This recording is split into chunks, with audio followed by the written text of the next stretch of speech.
Yeah, so hey everyone, my name is Corey. Oh, does it work? Trying. There it is.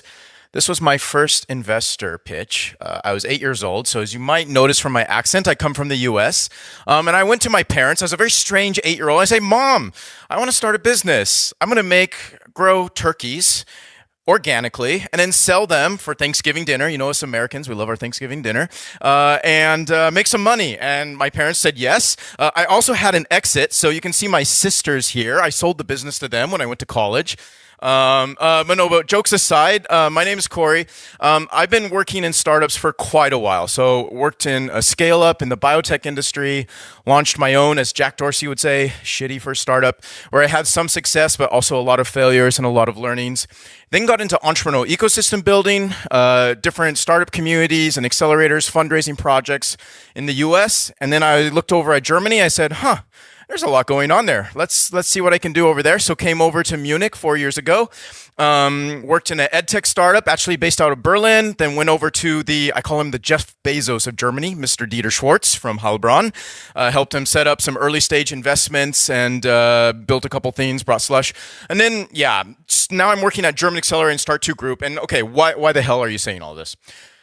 The last 2 years, I've seen about maybe 600 pitch decks. So Cherry Ventures, each associate probably sees 1,000 per year, but I see a lot of pitch decks. I work with a lot of founders, and I've seen a lot of what works and doesn't work. So I'm going to try to share with you some insights into that and really go beyond just sort of what should you put in a slide to like why and how and what is the reason for that. But real quick, who's in the room here? So who is currently fundraising?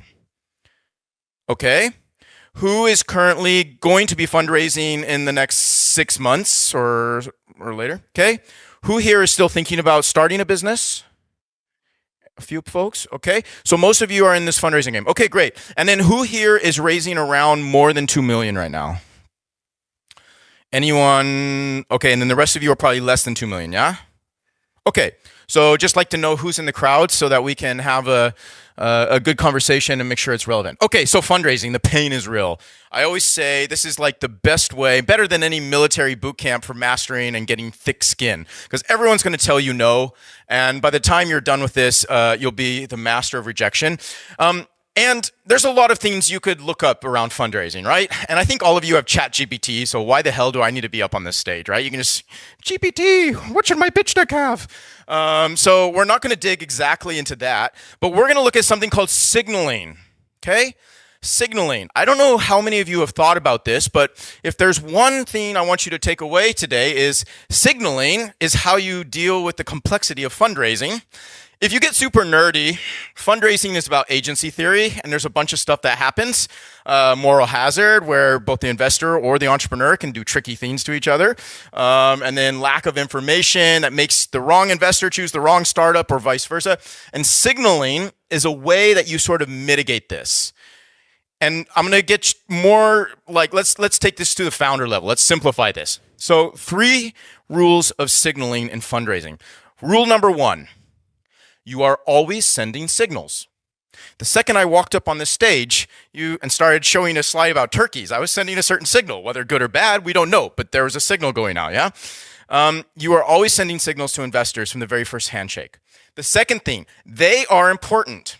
I have sat in the boardrooms, in investment committee meetings, where a founder with a great business plan, great startup idea, real valuable problem to solve, doesn't raise that round or get that investor check because of other signals they were sending in terms of maybe their ability to do sales or other stuff. So they're very important. But the good news is they're adjustable.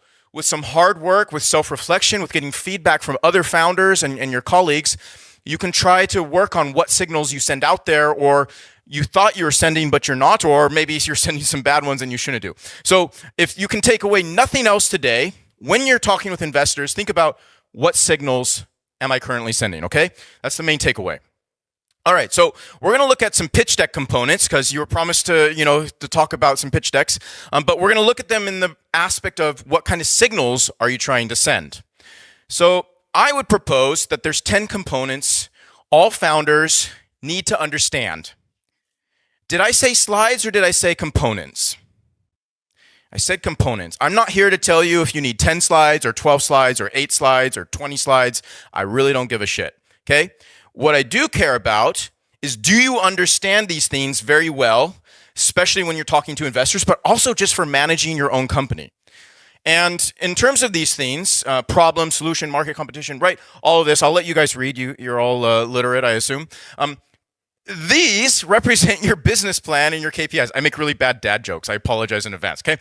These represent your business plan KPIs. In the old days, 30 years ago, you type this up, you put it in a Word doc, it's 50 pages long, you take it to your bank and say, hey, please give me money, I'm trying to start a company. Nowadays, you just put it into a pitch deck and it looks way sexier and AI can do half of it for you, but it's your business plan. So you can't make a great pitch deck if you don't have an understanding of your business. Yeah, you can make some nice looking slides, but it doesn't matter if you don't understand these things, okay? A consistent story needs to run through all 10 components. And what do I mean by a consistent story? I'm not talking about like, oh, you have a great vision and like, it's a really cute founders getting together story and all this. No, I'm talking about, if the problem a customer has this value, then probably your pricing and your revenue model needs to reflect that. If these are the type of customers you're working for or looking for, your pitch, the type of funding you need, needs to match that customer acquisition cost. And then that needs to match sort of what's going on with the competition related to that market. And then the solution needs to match what the team is qualified to do. Everything needs to make sense and needs to flow logically from both a numerical standpoint, but also from just a logic standpoint to really send the right signals to investors. So let's dig into this. You guys with me so far? I'm talking really fast. I know, I'm intense. So let's dig in, and I'll try to make sure there's lots of time for questions. First of all, investors don't know your customers. That's not their daily business. Their daily business is not, I don't know, some SaaS in this area or some deep tech in this area or some B to G to C, whatever product. That's not their core business. They do not know your customers, and you're going to have a hard time getting them to that point. We'll talk about how to do that. They also maybe don't know what is the value of the problem. So you need to quantify the pain, the time, or the quality, and quality normally relates to pain and time. It's a little bit more B2B, but B2C, still, you're going to be looking at more like psychological pain or different sort of mental states or things that people are looking for, right? Or joy or emotions that people want to have, okay? And how do you sort of tell this story? I recommend using personification. As a little hint, when I do the 2-hour version of this workshop, I show a great story of a company called Matchbox, which became Tinder. They do a great job of using personification. But let's dig into a real example. So let's say you're a quantum computing startup. I'm from Munich area, right? And so a couple of startups there, and you could like go into a quantum computing platform, leverages quantum entanglement and superposition states to execute complex computations exponentially. Oh, do you think any investor wants to sit through that? I don't even want to listen to myself, okay? Or can you tell a story that's quantifying the problem? Meet Sarah.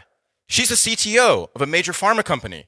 She is responsible for cutting R&D timelines so her company can bring life-saving drugs to market faster.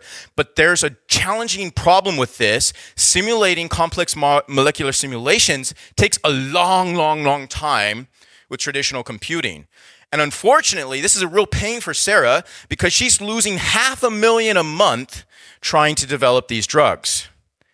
And then you come in with your solution, right? So you see the difference. I swear to you, it doesn't matter what complex technology you are building or working with, you can still simplify the problem. What's the time, the value of this problem, and why does it matter for this customer? Okay? And what kind of signals are you trying to send with this? The most important signal is that it's a real problem. If you can't convince an investor this is a problem we're solving, you can forget the rest of the deck probably. I mean, yes, the team part, and we'll talk about, what is the most important signal you actually need to send. But I would say this is the second most important signal. Is this a real problem that people are willing to pay money for? Is it a valuable problem? And do you understand your customers? Who has this problem? Right? So move out of the solution space and into the problem space. Yeah? What is the problem? Not the tech field or some users that maybe aren't actually paying for it. Okay, then you want to be able to explain what you do on the solution in one sentence. Short and simple. I love this one. Customer benefits, not product features. Do you guys understand the difference there? So we're not talking about, oh, I integrate with this API and that sort of software and have this sort of ability to turn my screen black and white and blah, blah. No. I save this customer this pain. I prevent them from having to deal with this issue at work, whatever it is, yeah? Customer benefits. You want to quantify the value creation. So if you say, hey, problem is time, money, quality. Then over here, solution, how much time we save, how much quality we increase, all of that, right? So it should match. And I love this one when I talk about investors, so sorry for any VCs in the room. A 10-year-old should be able to understand it, okay? Why? Because again, they are not experts in the problem space. So be able to explain what you do very simply that anyone can understand it, that grandma can understand it, or in my case, my son could understand it. We make filthy water drinkable. They don't say, oh, we're using complex ionic semi-permeable membranes at 6 nanometer dimensions, blah, blah, blah. No. We make filthy water drinkable. Very, very simple. So be able to explain what you do in one sentence. Okay, Tinder, back when they were called Matchbox. They said, hey, here's how it works. Brittany Michaels, do you like or do you not like? Oh, look, she likes you back. Great. You can message her. And then Tinder went into what's under the hood. Here's the cool technical stuff that's going to create a competitive advantage that makes us a sexy tech startup, right? So that was the last part that they brought up when talking about their solution. So, trying to get the clicker to work. So I have to go a little closer. There it goes. Signals descend in solutions. I can simplify complex information, which is another way of saying you have really strong communication skills. These are very, very important for founders to be able to show.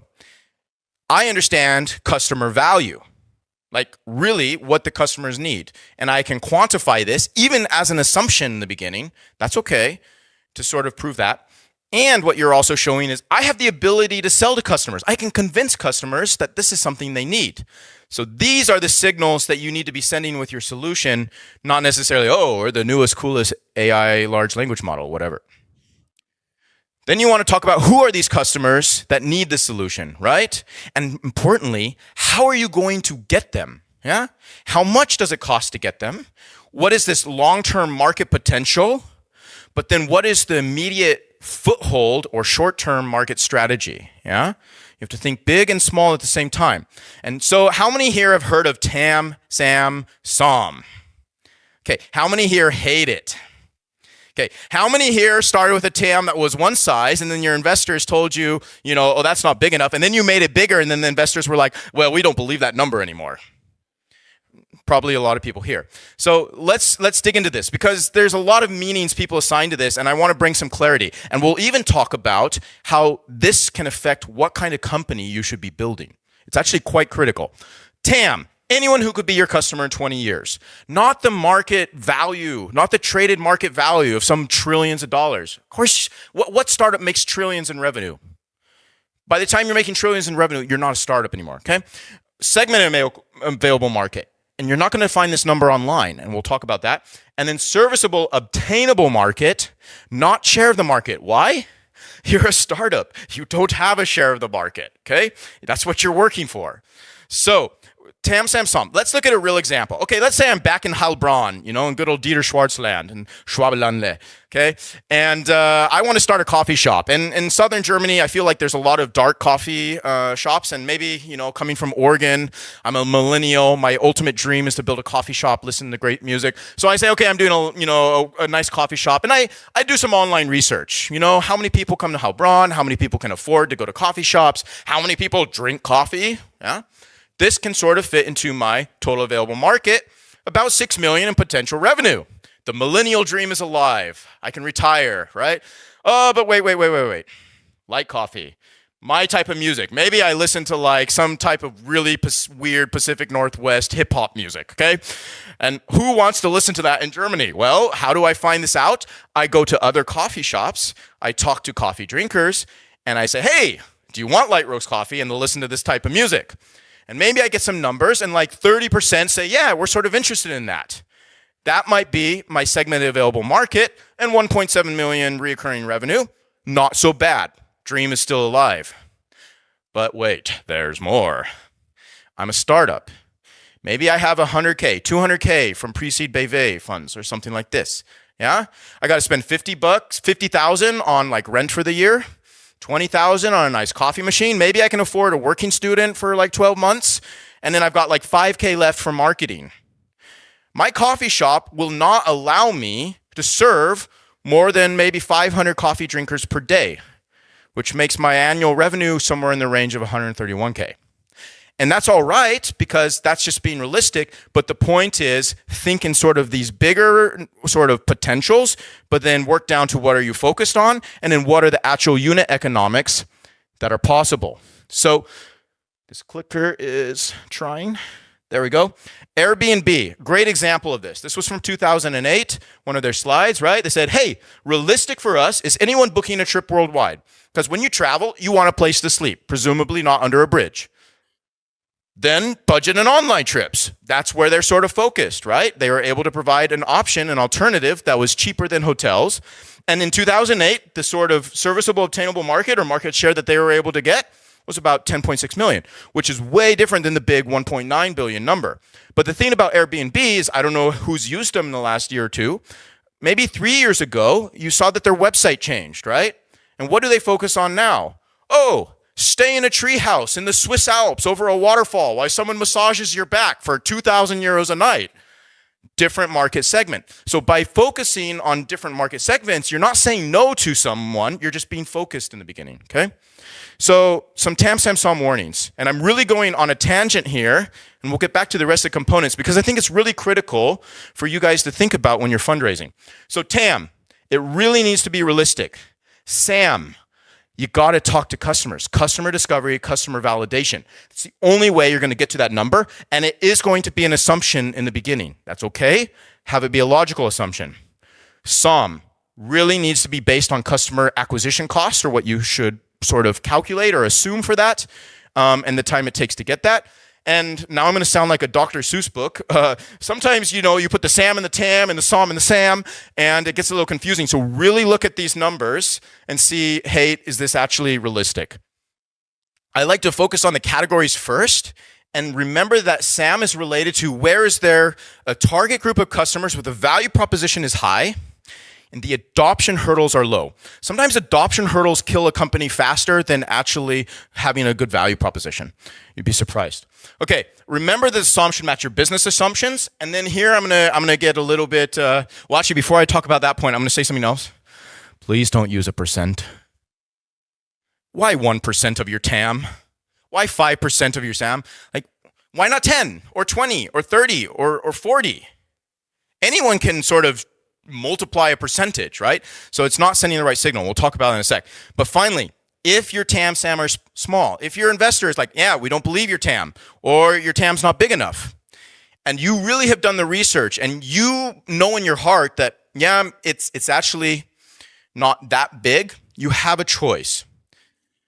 You can sort of be a scalable startup or a viable startup. And there's other startups as well. There's impact startups. There's companies that become Mittelstand, whatever.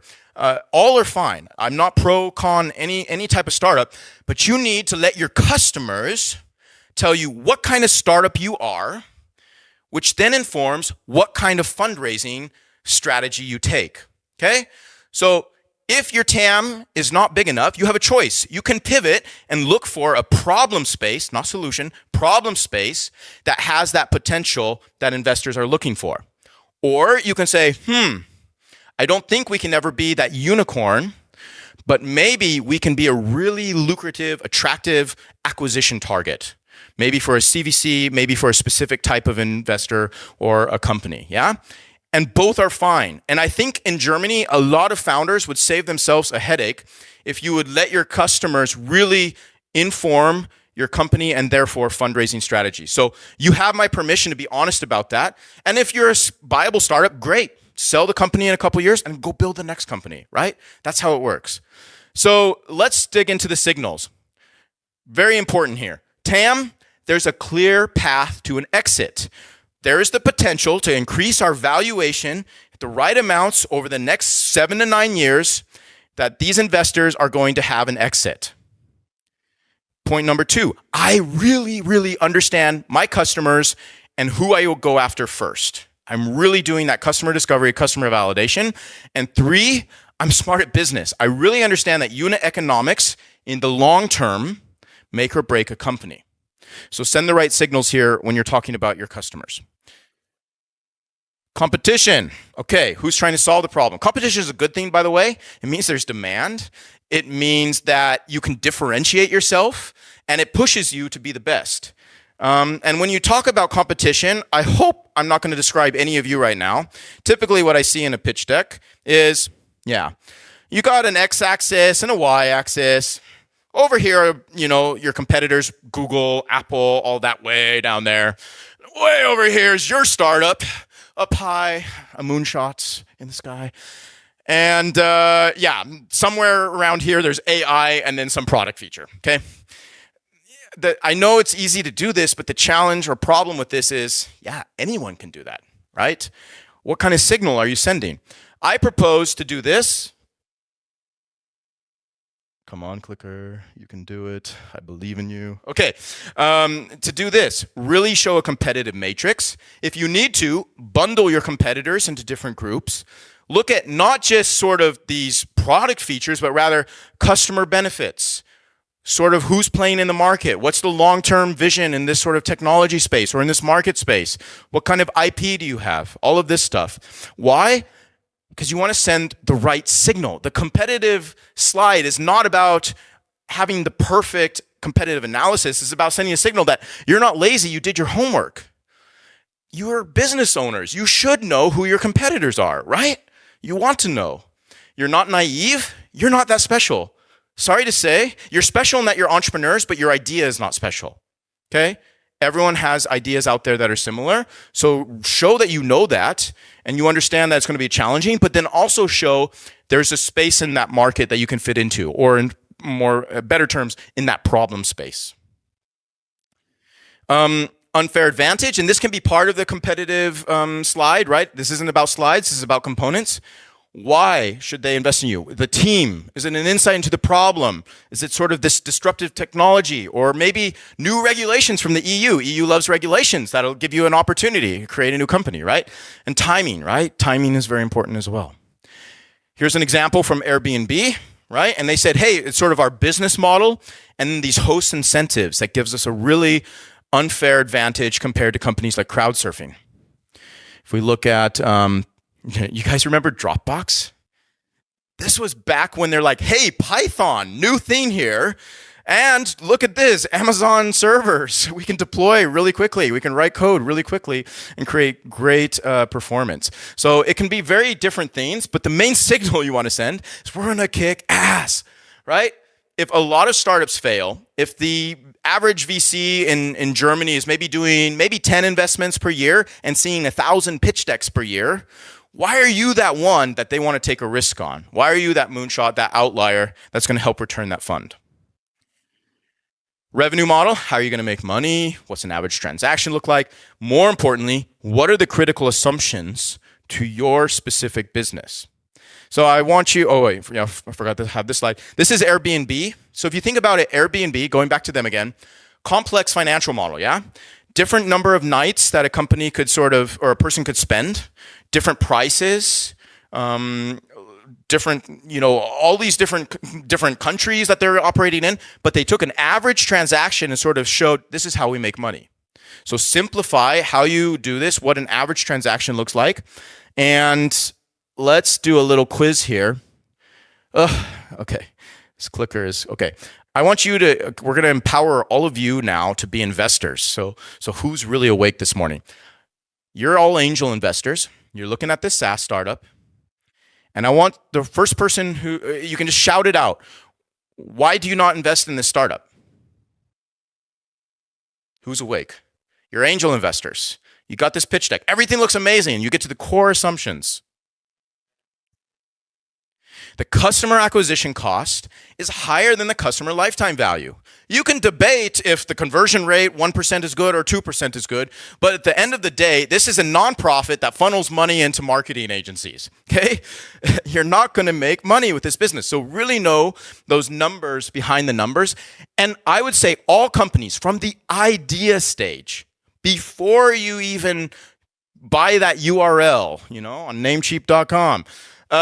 Customer acquisition cost, all of these four things: customer lifetime value, churn rate, and sort of time to customer lifetime value. Why?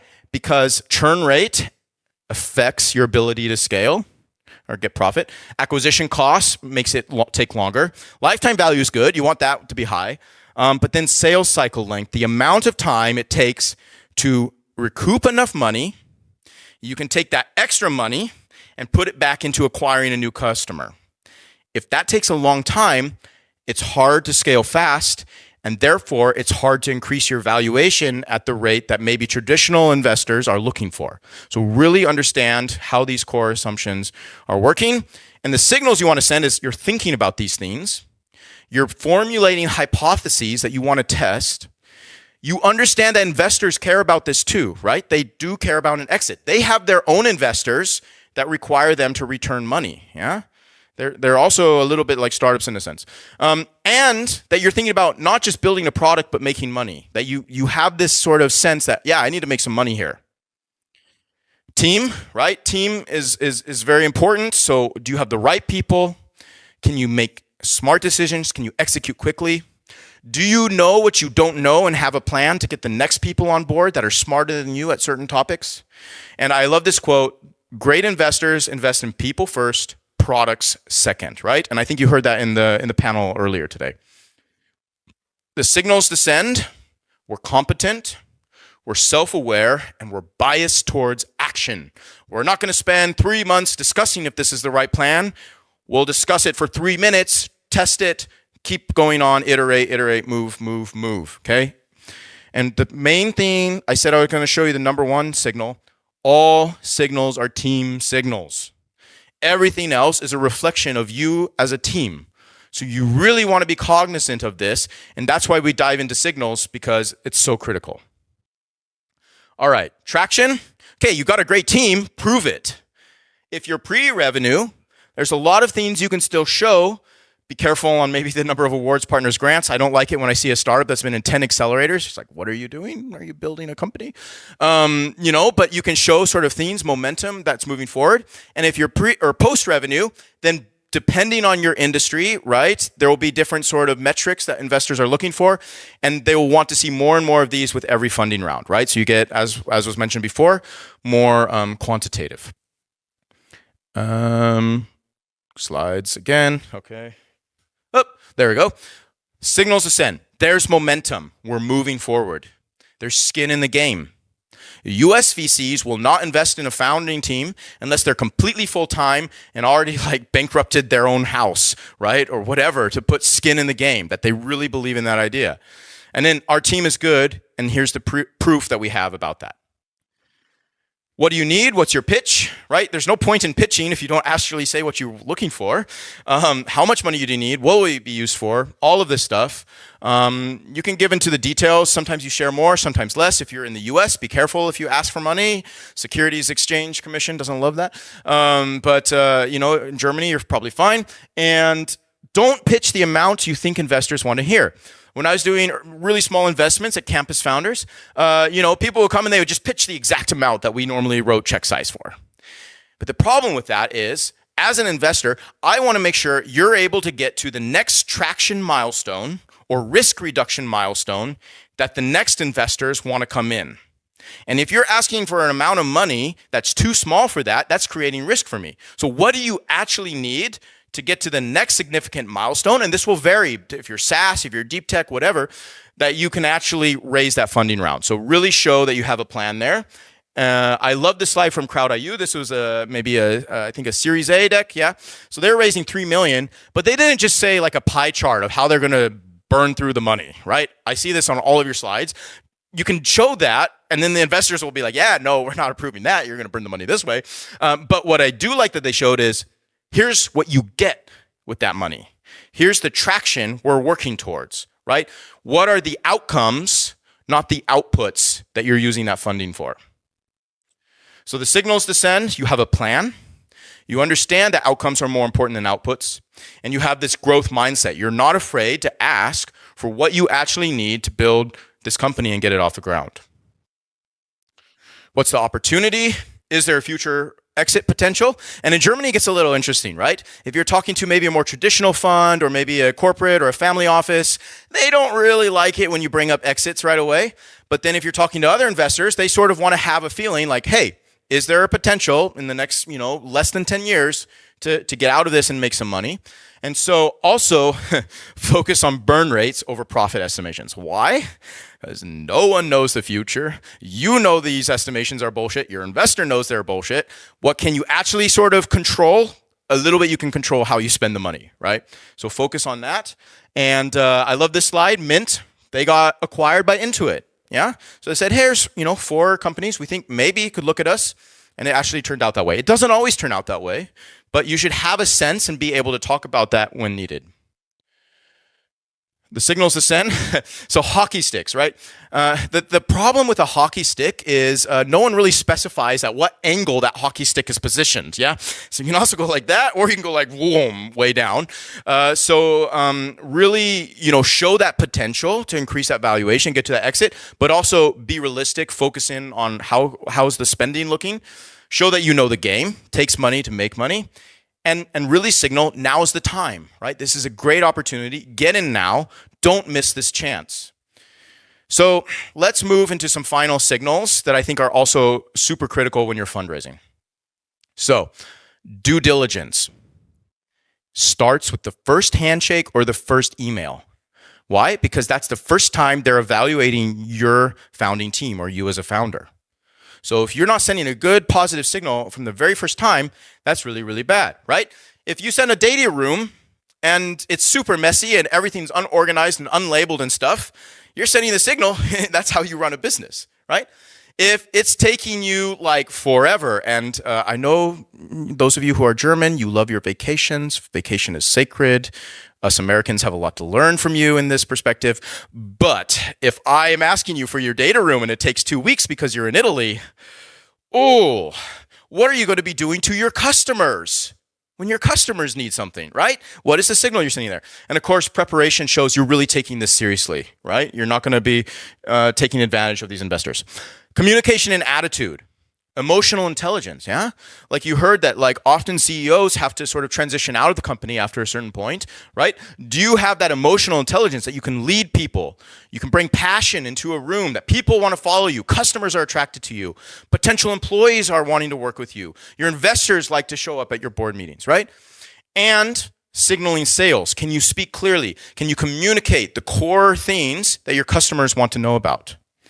You can work on personal development and get a coach. All of you should have a coach, yeah? And work on these things. Final thing, value creation. The serial entrepreneurs that I meet, they have this uncanny ability to be generous and to really understand what people around them want and then to somehow create value. And that's what you're doing, right? As a founder, you're creating value for your customers, for your team, for your investors, and then hopefully for yourself as well as the main owner of your company. Okay, so let's get to a final story, okay? I know I'm a little over, but we also started late. Okay, so signaling in practice. So we host another fundraising event called Cash Walk. Sometimes we're in Berlin, sometimes New York. And there was a founder and AI health tech startup and a long day, like 6-hour day, like today, right? Lots of networking with investors, and he was getting a little tired. And then there was a Austrian CVC next to me. And the founder comes over. He's like, "Hey, how's it going? So do you invest in like health tech AI startups? Is that something you guys look at?" And the corporate investor's like, "Well, yeah, sorry, no, we're really focused in deep tech in this very niche market." And the founder, he had a long day, right? So he's like, "Oh, okay, thanks." He just sort of puts his head down, walks away. And so I grabbed him. I brought him back because I knew the investor. I was like, "Hey, come back here." Ask him like, "Hey, do you know any funds maybe I should be talking to right now?" He's like, "Do you?" And of course, the investor is like, "Well, have you talked to these guys over here?" No. What about this fund over there? Well, no. Yeah, they might be a worth conversation. Guess what? Now the founder can go to those funds and say, "Hey, I was talking with so-and-so, and they mentioned maybe I should chat with you." Right? And so when you're working with investors are sick and tired of founders. They won't tell you this. They're too nice, but they're sick and tired of founders showing up to them and immediately like digging into their elevator pitch before even figuring out like, just a human connection. What do you invest in? What are you looking for? Are you even investing right now? Maybe you're still raising your fund from your LPs, right? So don't do that to them. Set yourself apart. Get to know them. What do you enjoy about your job? What are you doing right now? What's your fund's thesis? What are you guys working on? Oh, I know this founder over there. Help another founder raise funding, right? Introduce them to that. And then towards the end, hey, who should I talk to? Who should I know to sort of, work on my funding round here? And I guarantee you, if you work on that personal connection, create value before you ask for it, and network your way by getting introductions from different VCs to other VCs, you're going to find that funding round. In Berlin, I know for a fact that there's a WhatsApp group, probably a couple of them actually, and investors are in those WhatsApp groups talking with them, like 300 of them. So don't be the person that everyone's like talking bad about, like, oh, let's hide from this person. They're just like, pestering me all day long and one cold email every day. No, be the person like, hey, I met this founder. She was awesome. We need to take a look at this. Do you guys want to take a look as well? Right? Be that kind of founder that creates value and sends those positive signals. Okay, so this is the end. 3 books I recommend. Be smarter than your lawyer and your venture capitalist. It's a good thing to be. How to actually understand your customers, okay? Startup Owner's Manual. And Traversing the Traction Gap. What are the risk reduction things you need to be working on as you grow and grow in your startup? Okay, that's all I have for today. Thank you for your time and attention. Feel free to connect with me on LinkedIn and happy to take some questions. So I was a little bit late, but for the market definition, there is also like a PAM, potential available market. And I've been talking to some VCs and they said, just drop it. But then in the literature, we have it. But in your deck, you didn't have it. So what's the reason? Yeah. So a lot of definitions and acronyms get sort of lost or changed in the years, like MVP. Like in Germany, everyone uses the term MVP to describe their prototype. But MVP should actually be a product that can stand on its own 2 feet that you start to get into repeatable sales with. So when it comes to TAM or PAM, my recommendation is try to look, what do these investors ask for, or what do they care about, and adapt your deck to them. In fact, you should adapt every pitch deck you send to an investor towards that investor. Why are they a good fit for you? What are they looking for? So I don't have an opinion on this, but send the right signals. There's this opportunity to grow our valuation to an exit. We know where we're focusing initially, and we understand the unit economics in the future of our business. What would you say is a more successful strategy if you reach out to investors first, send a comprehensive read deck and ask for the meeting then, if they like that, or ask for the meeting first without sharing too much information, maybe just giving a short teaser of how great you are in a few sentences, but not sending a comprehensive deck? Yeah, maybe a teaser, but probably neither of those strategies, actually. Most investors know about all of you. Like there's AI and scraping stuff out there that they know the second you change your LinkedIn to co-founder of stealth startup, you're in one of their databases. So what I recommend is more the networking approach on the one hand, to try to go to different events, but not expect to find the right investor there, but rather to get the right introductions from the investors you meet there to the good investors.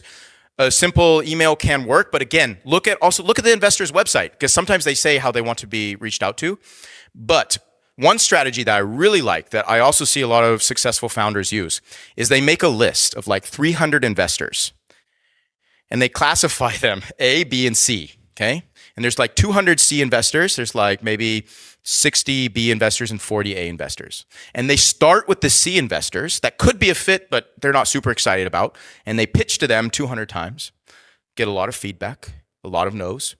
Then they can move on to the Bs. They pitch another 60 times, right? Still get all no's, but it's getting better. There's a little more interest. They're starting to get some intros. And then by the time they're getting to their A list, they're super on point. Their story is clear. Their message is good. And normally by this point, they're able to get a funding round together. And by the way, when you see like the German startups that go through like my company, German Accelerator to New York, and then they were going around and they were fundraising, 21 million, Fourscreen raised 21 million from New York investors. Looks amazing. She pitched 350 times, right? So it takes time and work and energy. So be smart and strategic and network your way to those investors. Hi, Korea over here. Thank you very much for your pitch. It was amazing. And especially some marketing techniques. That's amazing. Regarding the question regarding like when is like the right time to raise funds in the first place? If you bootstrap your product right now at the moment and you plan to raise in the future, when would be the right moment? That's a tricky question. I would say I'm a big fan of bootstrapping while you can.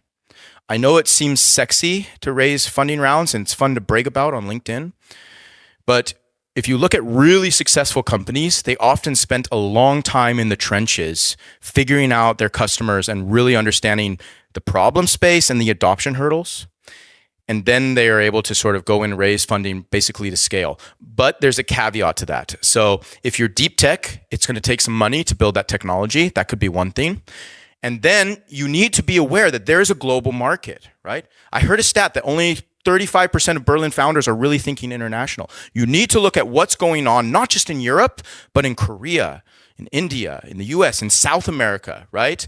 And if there's competition or if the market changes are happening or the timing is there, then maybe you need to raise sooner. So it's a complex question, but I would say don't disvalue working in the trenches and building that core company before you fundraise, but pay attention to the market. And sometimes you need to, you need 10 million to invest into a deep tech to actually get it to, the first pilots.